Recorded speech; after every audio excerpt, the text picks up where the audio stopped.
Salut à tous, c'est Léo Auto. Aujourd'hui, on se retrouve pour l'essai d'une Alfa Romeo. Donc, c'est la première que j'essaye sur la chaîne et comme une intuition que cette marque plairait aux fans d'Alfa Romeo parce que on a le renouveau d'Alfa Romeo via le rachat de Stellantis. Donc Peugeot, Citroën, DS, etc. Donc pour moi c'est intéressant parce que je voulais avoir une réflexion vis-à-vis de ce produit et vis-à-vis de l'image d'Alfa Romeo, des potentielles critiques, que ce soit positifs ou négatifs, qu'on peut avoir sur ce modèle-là. Donc c'est parti. Encore une fois, n'hésite pas à t'abonner, à commenter, à lâcher un like, ça me ferait extrêmement plaisir. Donc cette Alfa Romeo, c'est une Alfa Romeo Junior Veloce, donc c'est la plus grosse version, en version électrique, traction. Donc c'est plus ou moins la base du 2008 Peugeot. Donc là tout de suite je sais que ça fait un petit peu peur entre guillemets d'avoir une Alfa Romeo sur une base de 208 ou de moins de 2008 avec des pièces de Stellantis quand on connaît l'histoire d'Alfa Romeo. Donc ma réflexion là-dessus, c'est que pour moi en fait on a un renouveau d'Alfa Romeo via le rachat de Stellantis.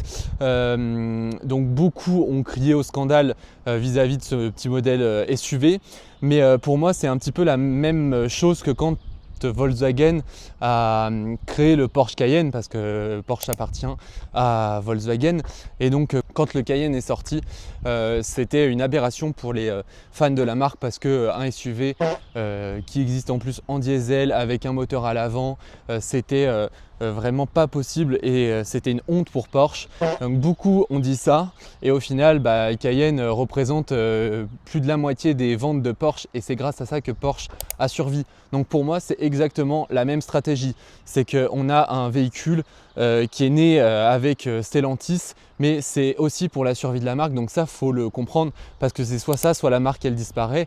Donc faut quand même accepter le changement d'Alfa Romeo et voilà, après peut-être qu'on aura le droit à des berlines un peu plus sympas, mais pour l'instant ce qui se vend c'est les petits SUV et pour moi on peut le comparer à un Q2 parce que c'est un petit peu la même gamme de véhicules.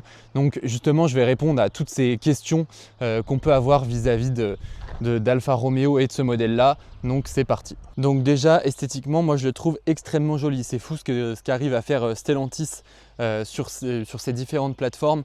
On a quand même beaucoup de différences entre tous les modèles du groupe. Par exemple quand on prend par exemple un Avenger, on n'a pas du tout la même ligne. Par contre je trouve qu'on a peut-être un petit peu trop d'éléments similaires. Donc c'est par exemple les rétroviseurs, moi j'aurais aimé avoir un rétroviseur différent d'une 208, avoir une poignée différente, pas pareil d'une 208. Donc ça c'est vrai que c'est un peu dommage parce que c'est vrai que la ligne, on a quand même une ligne qui est propre à ce modèle là et on n'a pas d'éléments de carrosserie similaires, hormis comme je disais des éléments en dehors des panneaux de carrosserie genre rétro, poignée, etc. Donc là-dessus c'est vrai que malgré le fait qu'on ait un design qui soit vraiment propre à ce modèle là et moi franchement j'aime beaucoup, il a sa propre personnalité. Après là encore une fois c'est une version sportive donc Veloce, donc on a des très belles jantes, la caisse est un petit peu rabaissée et je voulais revenir un petit peu sur l'arrière avec ce plastique qui est un plastique un peu avec des un peu pailleté, donc je le trouve très très joli en fait. C'est vrai que bêtement de loin quand je l'ai vu je me suis dit c'est un plastique brut basique, mais en fait quand on se rapproche non, c'est très qualitatif, donc ça j'aime beaucoup. Et pareil l'arrière, je sais qu'il y a eu beaucoup de personnes qui ont pas trop aimé cet arrière un petit peu tombant, mais en fait moi je trouve que ça lui donne vraiment une belle personnalité quand on le voit comme ça du 3/4 arrière. J'aime beaucoup. On a des lignes vraiment acérées, assez sportives finalement. Ça me fait penser un petit peu au Cupra Formentor dans la philosophie on va dire du design de cette voiture parce que voilà c'est un SUV, mais pour un SUV je le trouve très agréable à regarder avec pas mal de petits détails qui font qui font un petit peu dynamique avec des fausses prises d'air. Là pareil, un beau, des belles hanches, donc ça c'est juste des effets de style, mais au final ça marche très très bien et c'est pas, ils n'ont pas abusé dans les détails et ça reste quand même, voilà, on n'a pas des lignes torturées dans tous les sens, donc c'est assez sobre. La calandre, moi je trouve que en fait ça fait du bien d'avoir une nouvelle calandre, parce que c'est vrai que sur Giulia et Stelvio, on avait une calandre. Enfin, en fait, je trouvais qu'il y avait trop de vide entre les phares et la calandre, parce que la calandre est assez fine, donc ça me dérangeait. Et c'est vrai que quand elle est sortie, la Giulia, il y a beaucoup de monde qui ont eu du mal avec la face avant. Et là, je trouve que c'est bien mieux fait. On a beaucoup moins de vide. En ouvrant le capot, on retrouve le V8 Ferrari. Non, en réalité, voilà, on a que du électrique sur les versions grosse puissance. Donc c'est vrai que c'est là-dessus où moi j'aurais peut-être aimé un petit effort de la part d'Alfa Romeo. Bon, les normes anti-pollution sont passées par là, malheureusement. C'est comme ça et c'est pas autrement. Donc ça, c'est vrai que c'est dommage. Voilà, traction, etc. On a quand même des caractéristiques qui sur le papier ne font pas rêver. Donc on va voir niveau conduite s'il y a des surprises à ce niveau-là. Mais voilà, là on a du coup le bloc 280 chevaux électrique avec la batterie du 2008 électrique ou de la 208, donc 54 kWh brut de mémoire. Donc ça, là-dessus, c'est vrai qu'on aurait pu attendre un petit effort de la part d'Alfa Romeo avec peut-être une batterie un peu plus grosse. Et pareil, on n'a que 100 kW en termes de puissance de recharge, on est à 100 en DC, donc c'est vrai que ça fait très peu. 20 à 80% en 27 minutes, donc c'est franchement en 2025, on a beaucoup mieux. Donc c'est vrai que là-dessus, on aurait pu attendre un petit plus. On se contente avec 2 vérins et de la bonne moquette pour isoler le moteur thermique, enfin quand il y en a un, parce que là il n'y en a pas. Et on a de la petite feutrine, c'est que moi je regarde un petit peu dans les détails, et voilà, là dans les passages de roues on a de l'isolation, pareil juste ici, on a de la bonne moquette derrière le moteur électrique, donc c'est vrai que c'est plutôt bien isolé de l'intérieur. Après, le groupe Stellantis, pour moi, a bonne réputation au niveau train roulant et isolation phonique au niveau des bruits d'air. Alors quand on rentre, on se rend compte que direct, elle fait bien partie de la famille Stellantis avec cette clé qui voilà, est là depuis un bon moment. Donc ça c'est pareil, moi j'aimerais bien dans le futur avoir soit une clé digitale, soit une clé un petit peu plus moderne qui change un petit peu. Mais bon, après elle reste assez qualitative, elle est assez lourde, donc ça j'aime bien.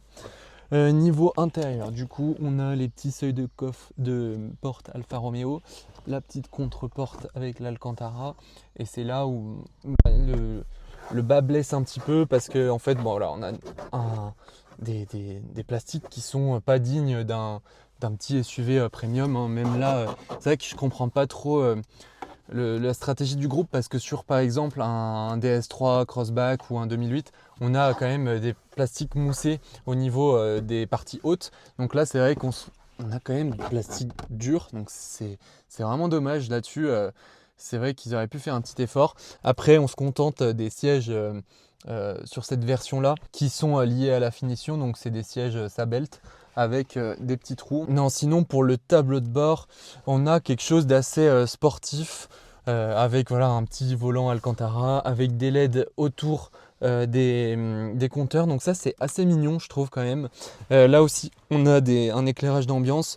Donc là on voit voilà, que c'est encore du Stellantis. On pioche dans les pièces qui nous restent. Donc ça c'est vraiment dommage, parce que voilà, l'identité de la marque, pour moi, on prend un petit coup. Pareil, comme j'avais dit, les rétroviseurs. Mais on a un petit effort sur les poignées qui ne sont pas les mêmes que les poignées de DS7, 208, tous les autres modèles du groupe. Donc j'ai donné des exemples un peu au hasard, mais c'est parce que voilà, pour dire que vraiment ils ont fait l'effort de mettre des autres poignées que sur tout le groupe Stellantis. Là, on a de l'Alcantara avec un espèce de plastique un peu texturé. Donc encore une fois, c'est vraiment dommage d'avoir des plastiques qui ne sont pas forcément à la hauteur du standing de la voiture. Après, sur un Audi Q2, c'est pareil, hein, on a du plastique dur partout. Donc en fait, je ne sais pas si c'est peut-être ce type de clientèle qui n'aura pas un regard vraiment critique sur ces parties-là, mais c'est vrai que moi, en tant que passionné entre guillemets, voilà, ça me désole un petit peu. Après, j'aime bien parce qu'on a un petit revêtement, comme le faisait Volkswagen par exemple sur la console centrale de la Golf 7. Et en fait c'est un plastique recouvert d'une espèce de petite matière qui permet d'avoir un plastique qui est un peu moins brut à l'œil. C'est vrai que quand on regarde comme ça, on se dit que c'est correct, mais ça reste du plastique dur. Niveau écran, donc là encore une fois Stellantis, Faudrait faire quelque chose parce qu'on a quelque chose qui est très bien en 2025, mais ça va vite être dépassé. On a des menus qui sont pas forcément très travaillés. Là, quand on voit ce que fait Renault avec du Android Automotive, on a quelque chose de bien plus premium, alors que voilà, Alfa Romeo se veut quand même Access Premium. Donc c'est vrai que là-dessus, je dirais que c'est le point négatif de cette voiture. Là, on a de l'Alcantara, c'est assez agréable. Sinon, ce qui est très important pour moi, c'est la position de conduite. Et là, je dois dire que vraiment, je suis super bien dans ces sièges avec le volant qu'on peut vraiment approcher de soi. Donc ça, c'est vraiment très important pour moi parce que j'aime bien avoir le volant proche pour avoir la maîtrise de la voiture. Et on a une bonne position au niveau du coude quand on conduit. Donc ça aussi, c'est vraiment important d'avoir une bonne position de conduite, surtout avec 280 chevaux. Donc au niveau du compteur, voilà, on a un écran qui est carré, mais qui reprend un petit peu l'ADN d'Alfa avec les espèces de gros ronds sur les côtés. Après, la personnalisation est, je dirais, assez simple, hein. Donc c'est assez basique, mais voilà, ça fait le taf au niveau du cockpit numérique, mais sans plus. Par contre, très agréable d'avoir gardé les boutons de clim physiques, enfin du moins les raccourcis pour tout ce qui est ventilation. Donc ça, c'est vraiment très bien. Et on a, moi, des petits détails que j'aime bien. En fait, là, il y a une petite lumière à l'intérieur de l'aérateur et en fait, on a un reflet. Bon, je sais pas si on le voit bien, mais on a un reflet qui se fait naturellement autour du coup des espèces de grilles, et du coup on a l'impression qu'en fait tout l'aérateur est allumé. Et donc là, je trouve ça assez intelligent de faire juste une LED qui éclaire tout l'aérateur. On a vraiment l'impression que visuellement c'est assez technique, alors que c'est juste une LED au milieu. Donc ça, c'est des petits détails que j'aime bien parce que voilà, c'est comment on peut économiser tout en faisant un truc chouette. Donc ça, pour moi, ça marche très bien. Niveau des places à l'arrière, bah voilà, c'est assez simple. Là, le siège est avancé à fond, on n'a pas beaucoup de place, mais on a par contre des sièges qui font vraiment très sportifs, hein. On dirait qu'ils sont musclés, les sièges, hein. C'est assez valorisant. Par contre, là, ce qui est un peu moins valorisant, c'est de même pas avoir mis un petit rembourrage au niveau de la coudoir. Donc ça, c'est vraiment pas terrible. Donc c'est assez cool. On a un haillon motorisé, donc c'est assez rare sur le segment. Je crois qu'il y avait que eux qui le font. Et là, on a un petit double fond pour mettre les câbles avec là le kit anti-crevaison. Après, le coffre, ça reste le coffre d'un petit SUV. On a quand même une petite lampe LED, une seule. Bon, c'est vrai que c'est dommage de ne pas en avoir mis deux, mais voilà. Donc sur la route maintenant, donc sur cette version de 280 chevaux qui ne représentera pas la plupart des ventes, hein, mais là c'est la version vraiment très sport. Donc bon, on n'a plus de moteur thermique, encore une fois à cause des normes anti-pollution, mais du coup ouais, une traction thermique de 180 chevaux sur le papier, ça fait peut-être pas rêver, mais dans la réalité on a quand même une suspension qui est assez ferme, un châssis bien rigide avec beaucoup de couple, parce que forcément de l'électrique avec le couple de l'électrique en instantané, donc ça c'est vrai qu'on n'aurait pas ça sur une thermique même de 280 chevaux. Par contre du coup on a, vu que c'est une traction, des remontées un petit peu dans le volant. Je sens bien quand j'accélère que le volant a tendance un petit peu à bouger, à trembler un petit peu, parce que voilà, la voiture elle a des chevaux. Après on a une position de conduite qui, moi, j'aime bien parce qu'elle est bien en hauteur avec le volant, comme je le disais, à l'intérieur qui est bien proche de moi, donc on a une bonne sensation avec la coudoir qui tombe bien sous le bras, on va dire. Donc ça, c'est assez sympa. Donc niveau comportement, sur une version hybrida, donc simple, donc avec le 1,2 litre 145, on est sur quelque chose qui est quand même un peu plus dynamique qu'un 2008. Donc le châssis est quand même assez sympa à conduire. Là voilà, on a des suspensions qui sont très fermes avec double butée, mais qui sont à l'inverse de ce que fait Citroën. Donc Citroën fait ça pour le confort, là c'est plutôt l'inverse, c'est pour avoir une rigidité de la caisse, et je pense ne pas avoir une butée qui tape trop rapidement étant donné la fermeté et la hauteur de la voiture. Donc là voilà, on peut quand même s'amuser avec un petit SUV qui est un petit peu haut sur pattes, mais c'est pas dérangeant à la conduite. On a un son qui est artificiel, c'est pas trop dérangeant, ça donne petit peu de sensation au volant. Et d'ailleurs la direction est vraiment agréable avec un très très bon rayon de braquage, ce qui n'est pas dans les habitudes d'Alfa Romeo. Là par exemple sur un petit virage comme ça, on peut vraiment sans problème, voilà, on a vraiment un très très bon rayon de braquage avec une direction qui est très très très souple mais assez consistante quand on roule assez fort, donc c'est pas du tout dérangeant, on a quand même bonne sensation, un bon feeling.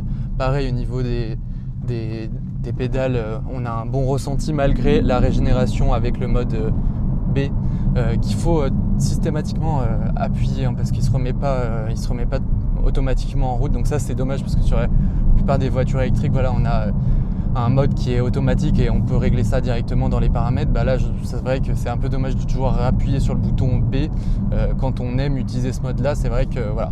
Et ce qui permet aussi de moins faire chauffer les freins sur des versions sportives comme celle-ci, parce que forcément on a une régénération qui se fait via les moteurs électriques et non pas les freins, malgré les freins Brembo sur cette version là. Donc ça c'est assez cool de se dire on use moins les freins et en tout cas on les fait moins chauffer, et que si vraiment il faut freiner, on peut freiner assez fort, la voiture freine très très bien. On a quelque chose qui est quand même très polyvalent, c'est-à-dire en ville forcément l'électrique c'est toujours agréable, même sur cette version sport avec des suspensions assez raides, on a quand même un confort qui est quand même assez bon. Même les sièges ils sont assez confortables, ils sont pas trop cassants sur le long trajet. Voilà, après Stellantis ils savent quand même faire des bons châssis avec un bon compromis entre tenue de route et confort. Globalement voilà, c'est assez fun à conduire, je pense en hybrida, donc la version 1,2 litre micro hybride, ça doit être voilà, assez polyvalent avec un bon compromis, et puis la puissance est suffisante. Là voilà, on a un petit jouet avec les 280 chevaux.